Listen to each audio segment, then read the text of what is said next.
capítulo 4, y vamos a leer del versículo 8 hasta el 12, dice de la siguiente manera: por lo cual dice, subiendo a lo alto, llevó cautiva la cautividad, y dio dones a los hombres. Y eso de que subió, ¿qué es? Sino que también había descendido primero a las partes más bajas de la tierra. El que descendió es el mismo que también subió por encima de todos los cielos para llenarlo todo. Obviamente Él era Dios y sigue siendo Dios. Y si Él lo está llenando todo, solo hay uno. Y si hay más de uno, pues los tiene aplastados quién sabe dónde. Aleluya. Y dice versículo 11, y Él mismo constituyó a unos apóstoles, a otros profetas, a otros evangelistas, a otros pastores y maestros, a fin de perfeccionar a los santos para la obra del ministerio, para la edificación del cuerpo de Cristo.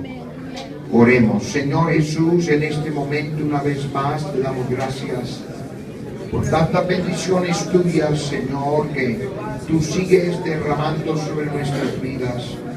Y aún, Señor, en aquellos momentos o situaciones donde a alguien le toca algún revés, una pérdida, una situación difícil, todavía en medio de todo eso podemos ver tu mano y podemos ver como tú lo que buscas es desarrollar en nosotros un agradecimiento, una gratitud hacia ti. Y cuando tú ves eso, Señor, entonces tú bendices más. Y te pedimos en esta noche que tú seas el que toques el corazón y la mente de cada uno, para que al salir de aquí salgamos con una mayor motivación, un mayor deseo de cumplir tu voluntad. En el nombre precioso del Señor Jesús. Amén, amén, amén. Pueden sentarse y que Dios bendiga la lectura de su palabra en este momento. Y en estos versículos que hemos leído aquí, quiero enfocar sobre todo en el versículo 11, donde el apóstol Pablo, inspirado por el Espíritu de Dios, él dice, y él mismo, refiriéndose a Dios, y él mismo constituyó a unos apóstoles, a otros pastores, a otros evangelistas, a otros profetas, a otros evangelistas, a otros pastores y maestros, a fin de perfeccionar a los santos para la obra del ministerio. O sea que aquí está hablando, y note que al principio de estos versículos empezó hablando acerca de los dones que Dios le ha dado a los hombres. Y es importante que comprendamos que Dios le ha regalado algo muy importante a la iglesia, que son los ministros y los pastores. Amén. Aparte de la salvación y el Espíritu Santo, el mejor regalo que Dios le da a la iglesia son los pastores y ministros. Incluso a veces hay quienes tal vez pueden pensar que ellos no necesitan un pastor. Pero es muy interesante observar que el que habla así no dura mucho. Casi siempre va a llegar el momento donde ellos no van a poder seguir muy lejos, porque Dios ha ordenado. Esto no es asunto de escogencia, que uno diga que quiere o no quiere, sino que dice que Dios dio dones, regalos a los hombres, y luego describe cuáles son esos regalos. Y los regalos que describe son los ministros. O sea que el versículo 11 son los dones, son los regalos. Aleluya. Aquí no está hablando del don del Espíritu Santo, porque ese lo recibe cada creyente cuando se acerca a Dios. Ni tampoco está hablando de los dones del Espíritu, de cuya lista hallamos en 1 Corintios el capítulo 12, sino que aquí está hablando de otro tipo de dones, los regalos que Dios da, y luego da la lista, aleluya, de cuáles son esos dones, esos regalos. Y él dice que él mismo constituyó a unos apóstoles, a otros profetas, a otros evangelistas, a otros pastores y maestros. O como alguien ha dicho, es la mano de Dios. Aleluya.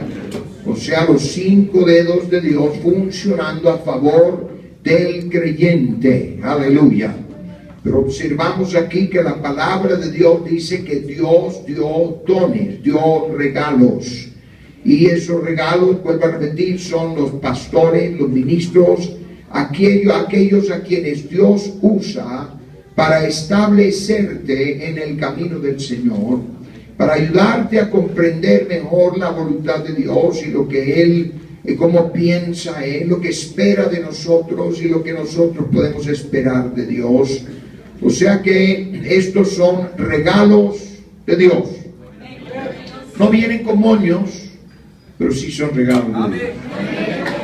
¿Cuánto dan gloria a Dios?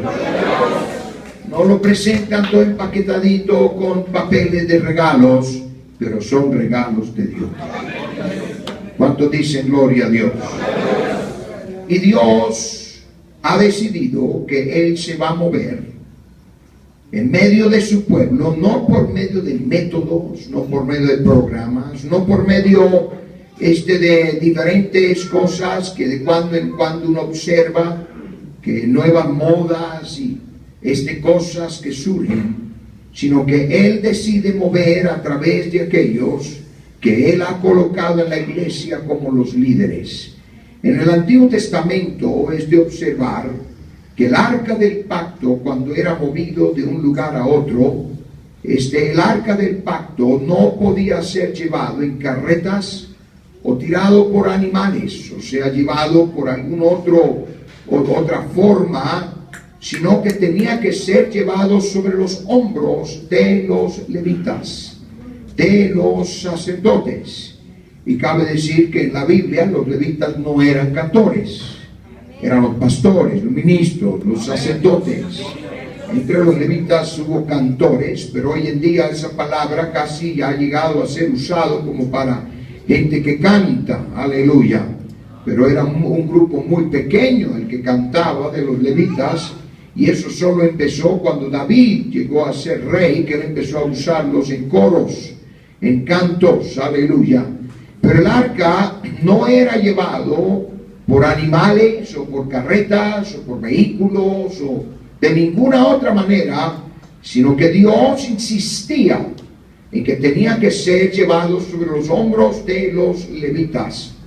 Eso se lo ordenó Dios al pueblo de Israel a través de Moisés.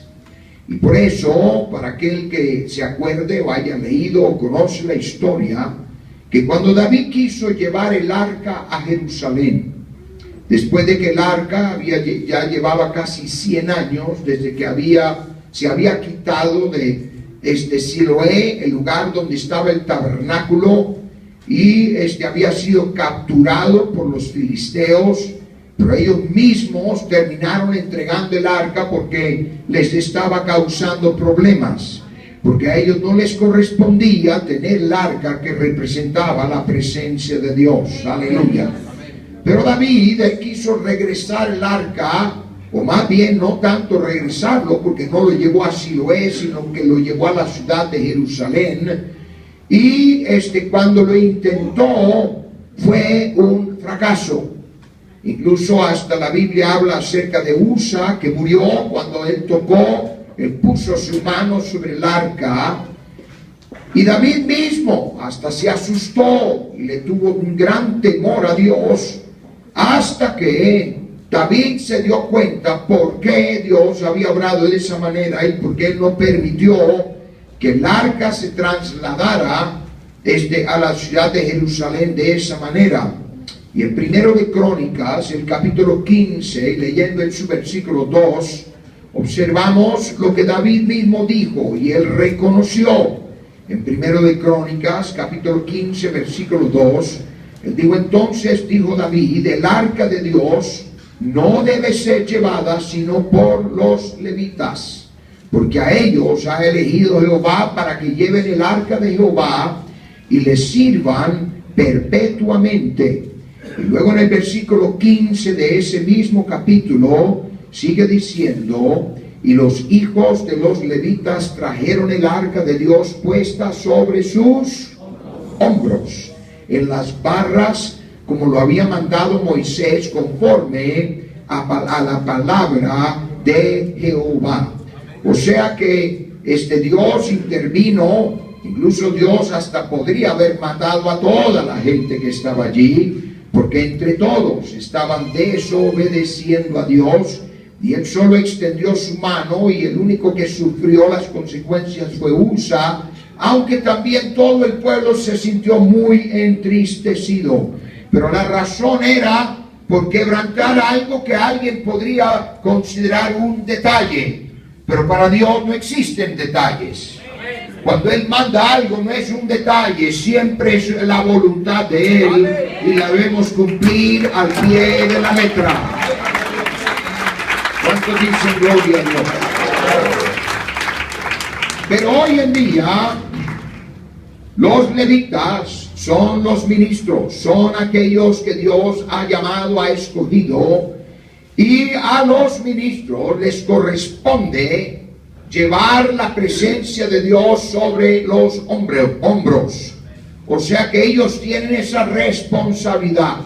No va a ir por medio de métodos, aunque no quiere decir que no se puedan usar, ni tampoco aparatos o alguna otra forma.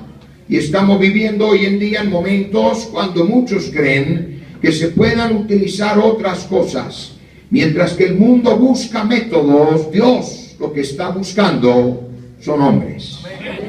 Él está buscando hombres y mujeres que se pongan en la brecha, que digan: Dios, tú has tocado mi vida y yo siento una inquietud de ser un intercesor y de ser un portador de tu presencia. ¿Cuánto dicen gloria a Dios? Y es a través de ellos que Dios bendice al pueblo. Yo me acuerdo hace ya bastantes años, cuando yo estaba trabajando para el Señor en el país de Guatemala, y estoy hablando de hace tal vez unos 30 años en el pasado, y me acuerdo que en ese tiempo recién empezaba a salir lo de poder enviar señales de televisión a través por la vía satelital. Todavía era algo novedoso, todavía era algo que la gente se estaba acostumbrando. Pero me acuerdo que una de las iglesias, no del nombre, no de la Iglesia Pentecostal Unida, pero una de las iglesias grandes en esa ciudad de Guatemala, empezaron a sacar en los periódicos páginas enteras, y no solo en un periódico, sino en más de uno. Y aún por la radio estaban ellos hablando de que en esa iglesia ellos iban a tener todos los domingos a los mejores predicadores de Latinoamérica. Pero no los iban a tener en persona, sino que los iban a tener a través de vía satelital. Incluso ellos decían que habían puesto una pantalla grandotota, no pantalla así de plasma, sino estaba proyectando la imagen donde la persona salía como que si tuviera casi 10 metros de alto, y que todo el mundo podía ver, todo el mundo iba a mirar. Ellos incluso hasta mencionaron los nombres de algunos de los predicadores más famosos en el mundo trinitario en especial. Y que eso pues supuestamente iba a ser una bendición enorme. Esa iglesia que hizo eso, esa congregación, ya de por sí era una iglesia algo grande. Ellos los domingos tenían cerca de 1000 en asistencia, y era conocida como una de las iglesias en la ciudad que tenían algo de dinero, o sea que había gente allí bien acomodada. Entonces no fue sorpresa de que ellos salieran con eso, y que supuestamente esto iba a ser de grande bendición. Pues daba la casualidad que para ir a la iglesia que yo estaba pastoreando en Guatemala en ese tiempo, yo siempre pasaba enfrente de esa iglesia, no porque quería, sino que estaba en mi ruta. Y también al finalizar, por ahí pasaba yo de regreso. Y los domingos yo me había fijado, incluso cuando yo pasaba de regreso, era cuando ellos ya estaban saliendo de su culto, y se observaba que sí había bastante gente. Pero cuando ellos hicieron ese anuncio, yo dije, esto va a ser interesante. ¿Será que realmente el hombre ha podido inventar algo que realmente va a ser mejor que lo que Dios ha dicho en su palabra? ¿Cuánto dicen gloria a Dios? ¿O será que nada más va a ser un experimento y se va a demostrar que Dios bendice cuando un hombre en carne y hueso, aleluya, está predicando en vivo y en directo y a todo color? ¿Cuánto dan gloria a Dios? La palabra del Señor. Bueno, cuando ellos empezaron el primer domingo, sacaron el lunes y martes los anuncios que habían tenido más de 1,500 personas. ¡Wow! O sea que había crecido, y había crecido casi un 50% por encima de su asistencia normal. El siguiente lunes y martes, otra vez los anuncios que ahora habían sido 2,000 personas. ¡Wow! O sea que ellos estaban pues realmente muy contentos. Aleluya. Y llegaron a reportar hasta 3,000 personas. Como al mes estaban reportando que ya eran 3,000 personas. Y yo decía, bueno, puede ser que me he equivocado. Tal vez no era como yo pensaba, como tal vez Dios ha cambiado. Hoy tal vez está Él queriendo orar en otra manera. Pero después de que llegaron a los 3,000, ya después no anunciaron nada. Porque empezó a bajar la asistencia. Y domingo a domingo con todo, y Luis Palau, y que Jorge Rasky, y que todos estos famosos, especialmente lo que eran en ese tiempo, pero la asistencia fue bajando, bajando, bajando, y cuando terminó, ellos tenían menos gente que con la que habían empezado, y dejaron de usar vía satélite. ¿Por qué? Porque Dios no usa métodos. Dios no usa nada más que sus ministros y que estén en persona. Un aplauso fuerte para el Señor.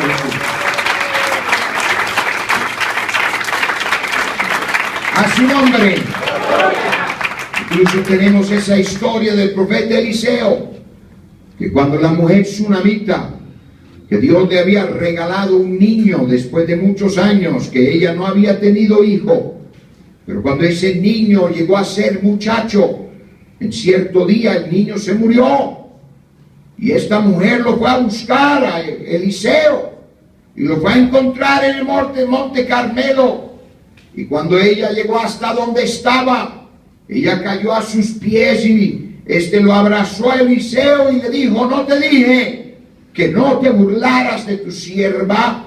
Haciendo recordatorio que ella le había dicho, yo estoy tranquila, no me vengas a alborotar mis sentimientos de mujer.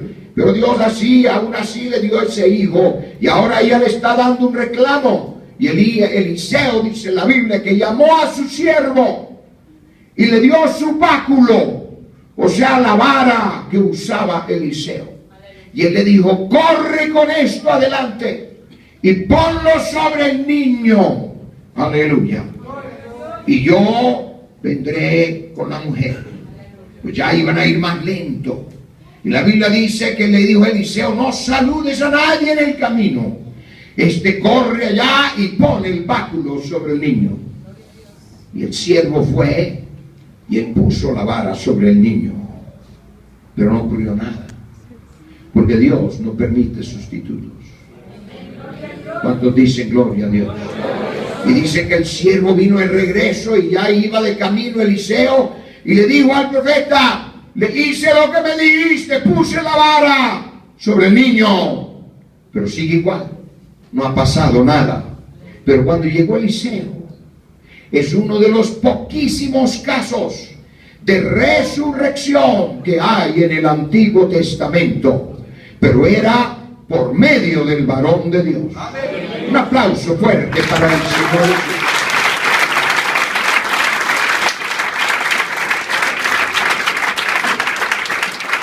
Aleluya.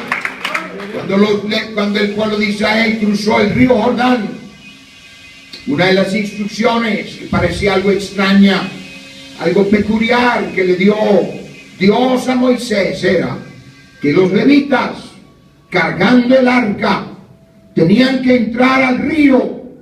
Y Dios, cuando Él hizo que se abrieran las aguas del río Jordán, lo hizo diferente a como cuando ellos cruzaron el Mar Rojo. Porque Dios no hace los milagros siempre iguales. Repito, Dios no hace los milagros siempre iguales. ¿Por qué? Porque si Él así hiciera, entonces la gente, al ver que hay una necesidad igual o similar, entonces empiezan a tener fe en su experiencia y no fe en Dios. Y Dios no permite ni va a compartir su gloria con nada ni nadie.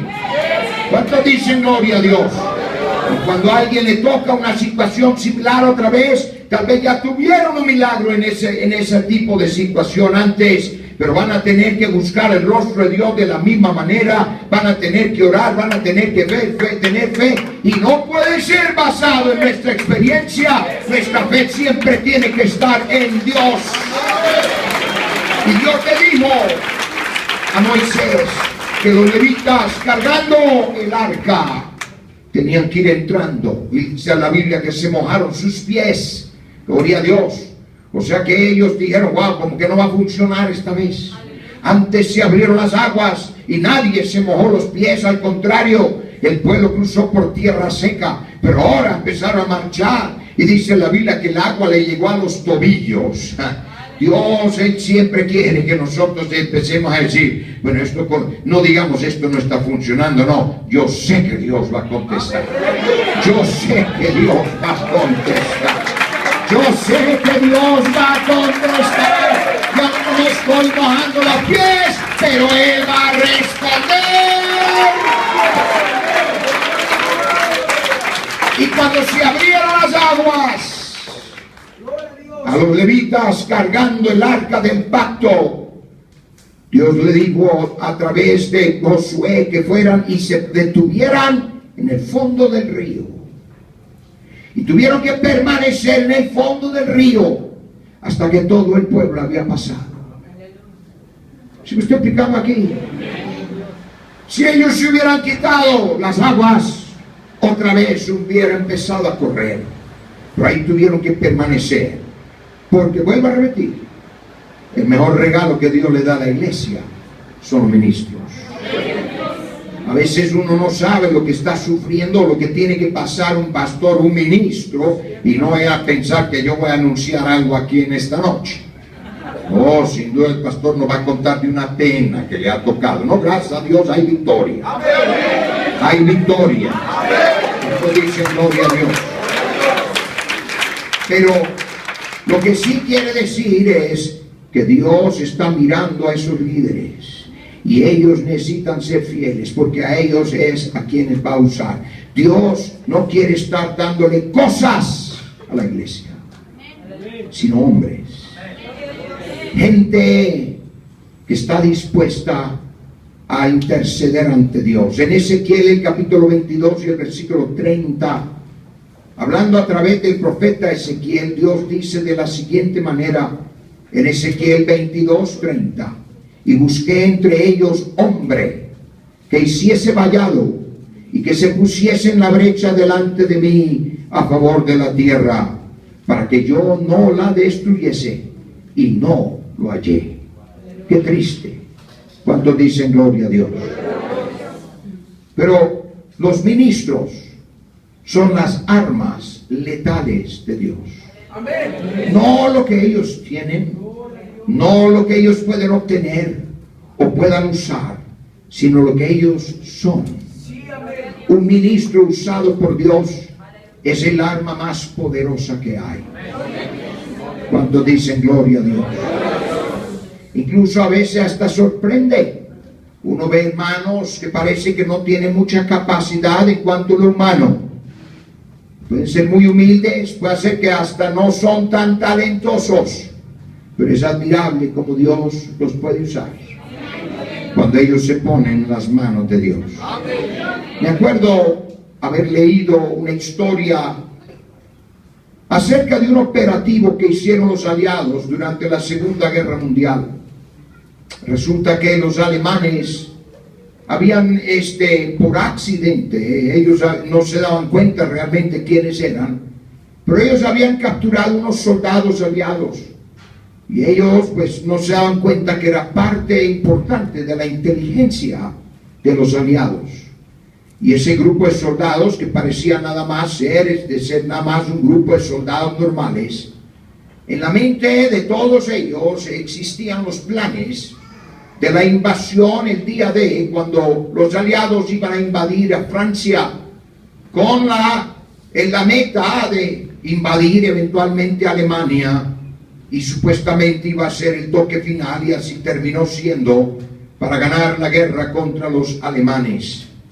Entonces el general Eisenhower, que estaba por encima de todo el ejército, reunió a los generales y les dijo: tenemos un problema, y es de que este grupo de soldados que representan una gran parte de la inteligencia nuestra han sido capturados y no sabemos cómo podemos rescatarlos, porque han sido llevados a un fuerte. Ese fuerte era casi impregnable. Él estuvo describiendo, aunque ya algunos de los generales ya sabían de que era un lugar donde los alemanes habían hecho todo lo posible para proteger esa área. Hasta cualquier avión que se acercara o bombardero, tenían artillería para derribar los aviones, y estaba en un lugar muy difícil en cuanto a acceso físico hasta ese lugar. Y él dijo: la verdad es esta, que no sé cómo vamos a hacer, y los he reunido para que me den ideas, y si alguien sabe y puede ofrecer la manera en que podamos rescatar a esos soldados. Eran aproximadamente 15 los que habían sido capturados.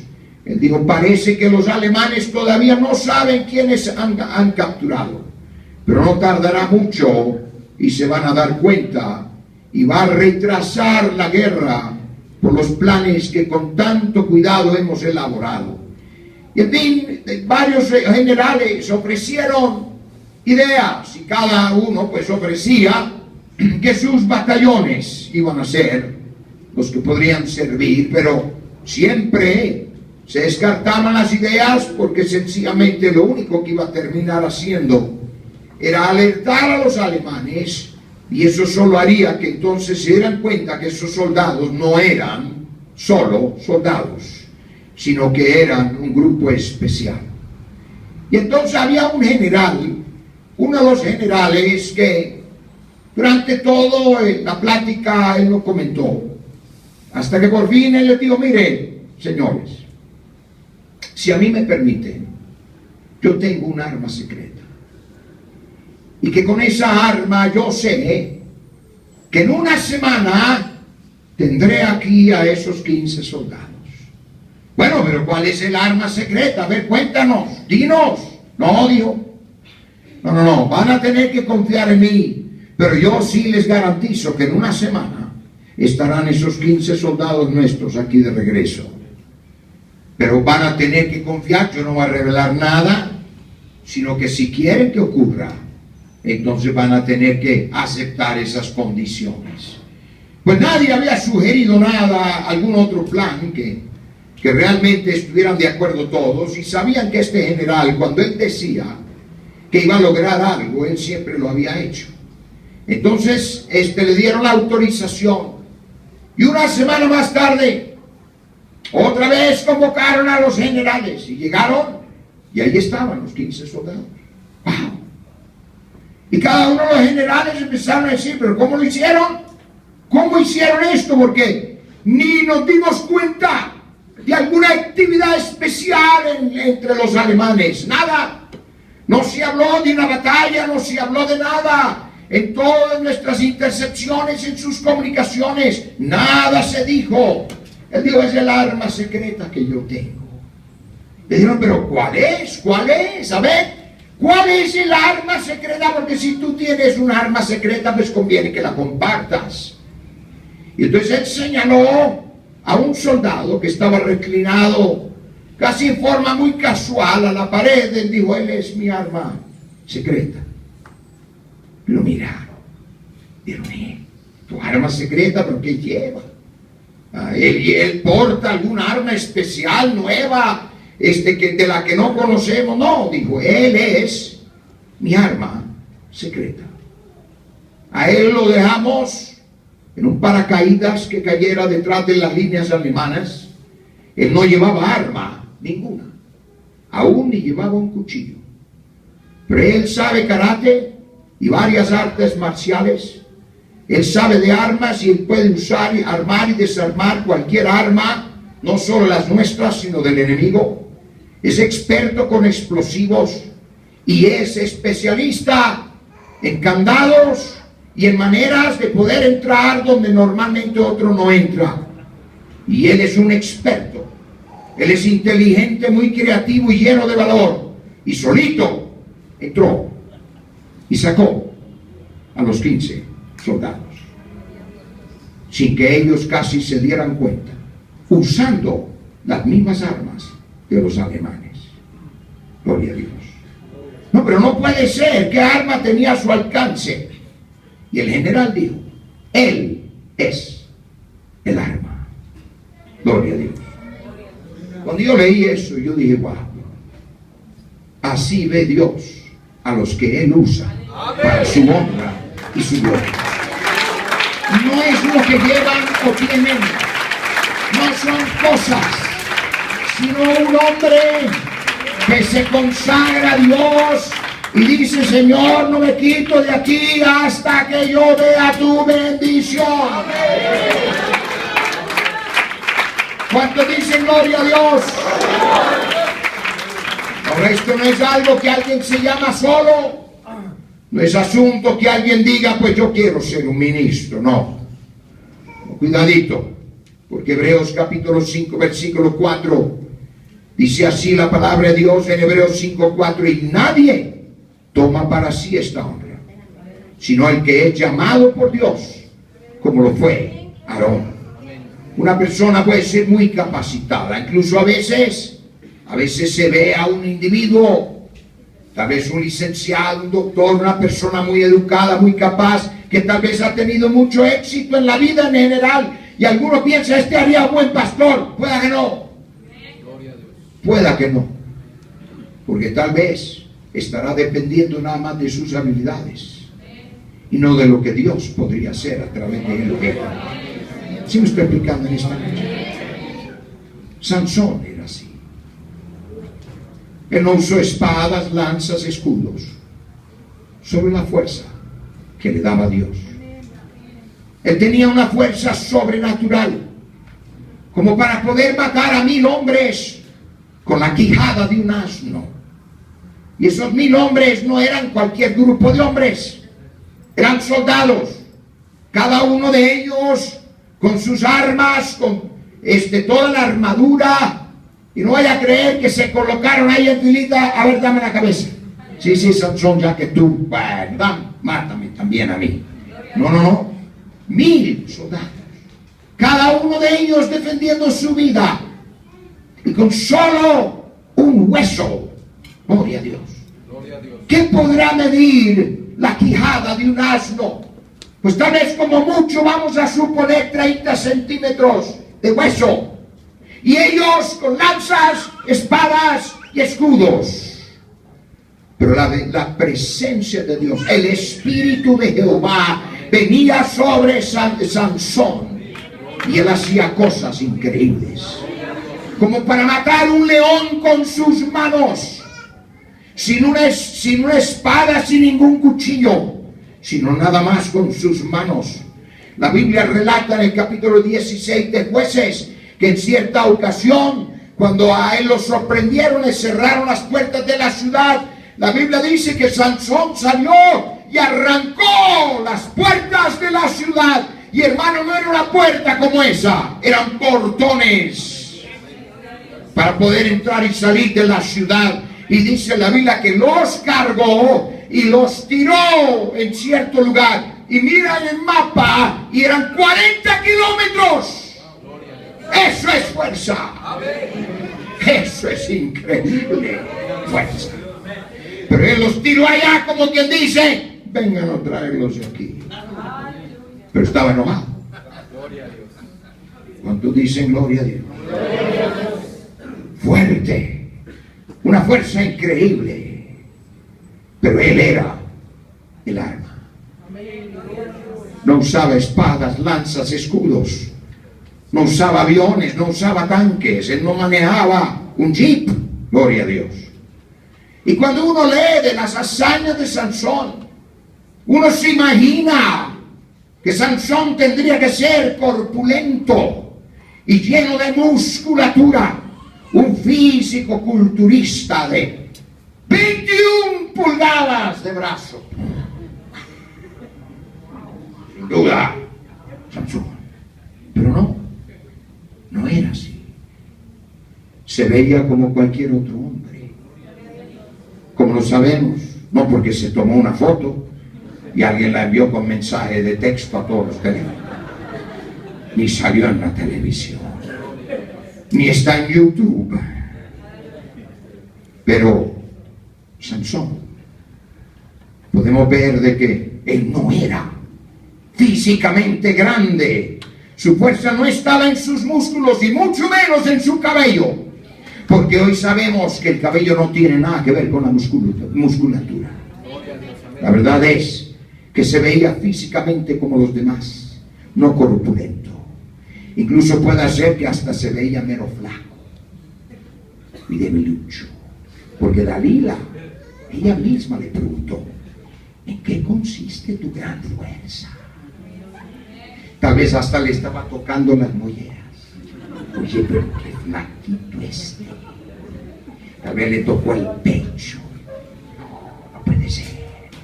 Serán cuentos los que antes están diciendo, porque este flacucho aquí, ¿cómo va a ser? ¿En qué consiste tu fuerza, Sansón? ¿Sí me estoy explicando aquí? Gloria a Dios. O sea que no se le notaba. Nada en lo exterior daba a conocer toda la fuerza y todas las hazañas que Sansón había dicho. Y el mismo Sansón declaró por su propia boca. Él dijo, si fuera rapado mi cabello, mi fuerza se apartará de mí y me debilitaré. Y él dijo, y seré como todos los hombres. O sea que seré como cualquier otro. Entonces, ¿en qué consistía su fuerza? Su fuerza dependía que viniera sobre él el Espíritu de Jehová. Dependía enteramente su fuerza de Dios. ¿Cuántos dicen gloria a Dios? Y no solo de Dios en un sentido general, sino que era la presencia de Dios en su vida la que le daba la fuerza.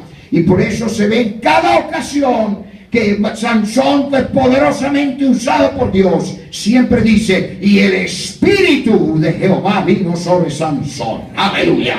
O sea, casi como Hulk. Aleluya. Que cuando se enojaba, ahora no creo que creció Sansón, pero sí el poder de Dios. El poder de Dios. Y óigame bien, su fuerza estaba en su voto, estaba en su compromiso con Dios.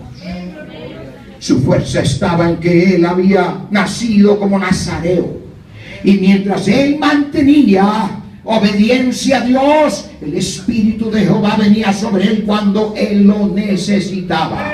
Pero cuando él pecó y cuando él dijo, nada, está igual, que me corten el cabello, no le hace, al fin y al cabo yo soy Sansón y yo me levantaré como siempre me he levantado.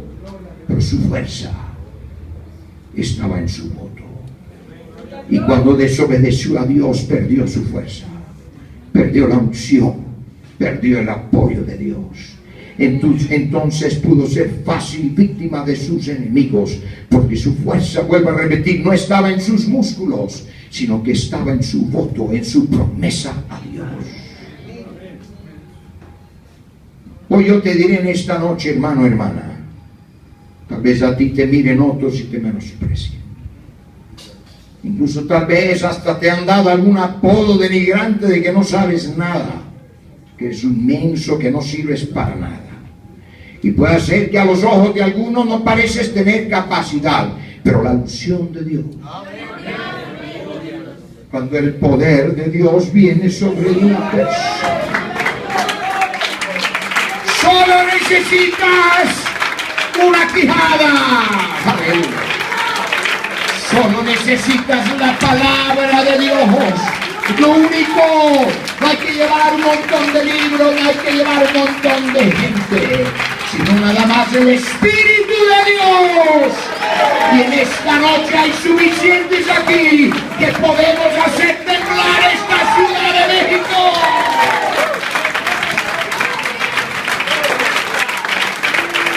A su nombre. No fue así David. David ni quiso usar la armadura que el rey Saúl quería que llevara. Saúl le dijo, mira, no, tú no te puedes enfrentar a ese gigante. Medía aproximadamente 2:20, 2:30 de alto. Goliat, algunos dicen que tal vez más. Un grandulón, una máquina de muerte. Había sido entrenado desde niño Goliat a matar. Aleluya. Pero Dios le envió la peor arma que Goliat podía encontrar. Oh, el gigante hasta lo menospreció. Que soy un perro para que me vengas a mí con una ondilla y un palo. Mire, ni trae escudo, no trae espada, no trae nada. Pero Goliat no se daba cuenta que había aparecido su peor pesadilla, porque era un joven que se puso en las manos de Dios. ¿Cuántos dicen gloria a Dios? Hermano, hermana, en esta noche, tú eres el arma. Repito, tú eres el arma. No es lo que puedes hacer o llevar o hacer o que tengas, no. Es cuando tú te agarras de los cuernos del altar y empiezas a clamar a Dios y decir, Dios, la cosa que más me llena, más me satisface, lo que yo más quiero hacer es ser usado por ti, que tú, oh Dios, me uses como un arma.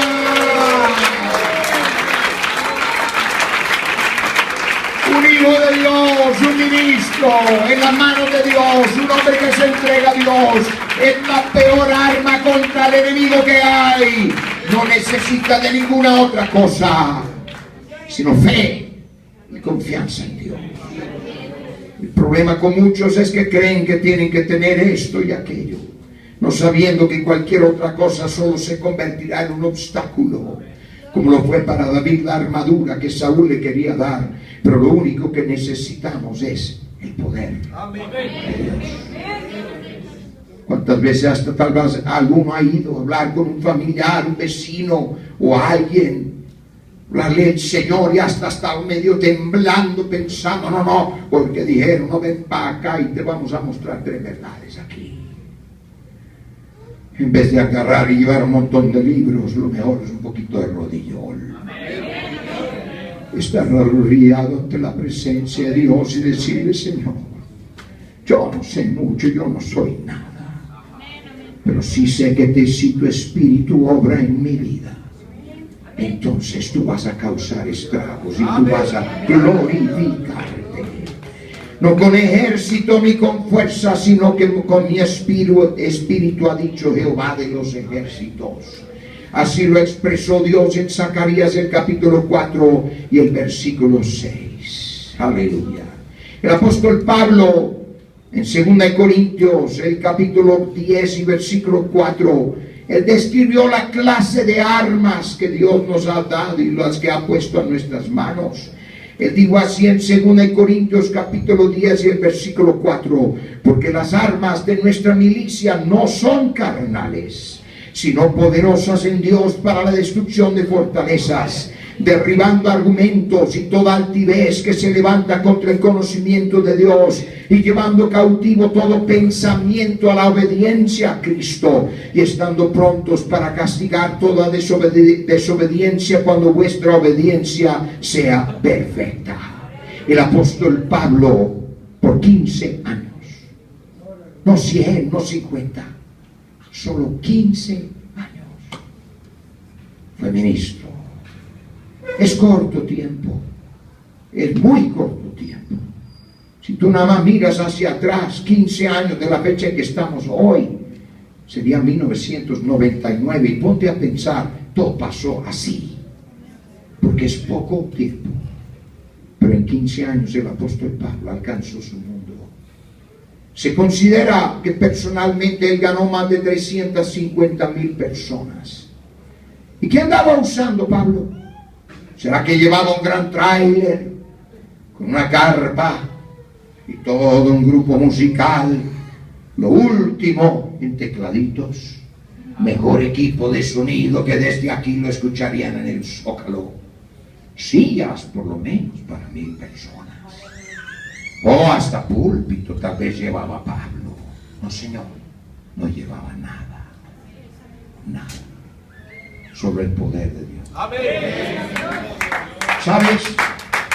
Él ni llevaba la Biblia porque no la tenían en aquel entonces. Solo algún que otro, incluso hasta le escribió a Timoteo en 2 de Timoteo pidiéndole que trajera los papiros, porque no los tenía, no los estaba portando. Aleluya. No andaba con un montón de aparatos y cosas, no, incluso hasta a veces llegaba solo. Llegó a Atenas solito, pero no se dejó intimidar por nada. Cuando le dieron la oportunidad, se paró en el Areópago y le predicó a todos esos filósofos y famosos. Creían que era un hombre que no podía hacer nada, pero él era el arma. Él era el arma. Y cuando él llegaba a una ciudad, él no se retiraba de ahí. 6 meses más tarde, 1 año más tarde, sin haber bautizado a cientos y en algunos casos miles de personas. Se dice que en Éfeso, en 2 años, cuando Pablo se retiró, hubo más de 20,000 bautizados en esa ciudad. Y no era como la Ciudad de México.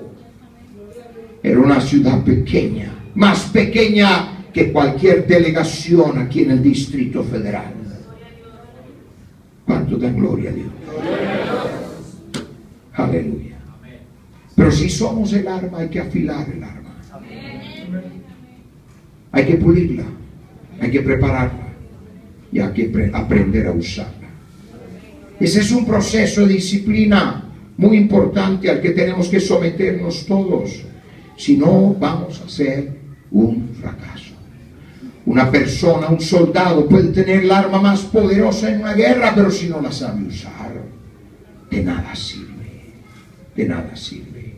Gloria a Dios. Pero ¿qué ocurre? Dios empieza a afilar. ¡Ay, Señor! ¡No! ¡No, Dios, no! ¡No, no me hagas eso, Dios! No, déjame que sea un cuchillo, pero no filudo.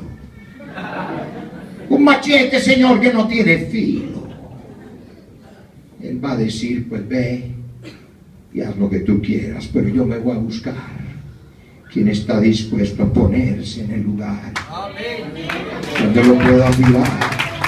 Oh, si va a haber dolor, van a haber ayes, van a haber muchas cosas, pero va a decir, Señor, sigue puliendo, sigue afilando, sigue haciendo lo que sea necesario, porque yo quiero ser un instrumento en tus manos, donde tú puedes glorificarte en gran manera. Vamos a ponernos en pie. ¿Dónde están las armas letales de Dios hoy? ¿Quién podrá decir, yo quiero ser un instrumento terrible en las manos de Dios?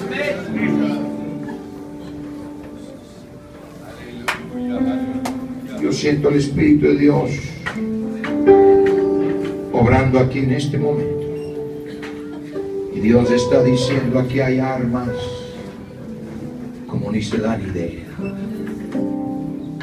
¿Quién quiere pasar aquí al frente y levantar esas manos al cielo y decirle: Señor, estoy cansado? Estoy cansado de ser un machete sin filo. Estoy cansado, Señor, de no ser efectivo, sino que yo quiero, Señor, y estoy dispuesto que tú tomes, Señor, este instrumento, que lo que sea necesario que tú quites, aunque duela, Señor, quita. Y si hay algo, Señor, que necesitas añadir de lo tuyo, añádelo, Señor. Pero yo sí quiero ser un arma letal, un arma poderosa, no para una exaltación propia, sino para que más almas descubran lo bueno que eres tú. Descubran que tú todavía estás salvando almas, que tú todavía estás obrando, que todavía estás haciendo milagros, que todavía estás sanando, que todavía estás transformando vidas. Afílame, afílame, Señor, púleme. Bendito sea el nombre de Jesús.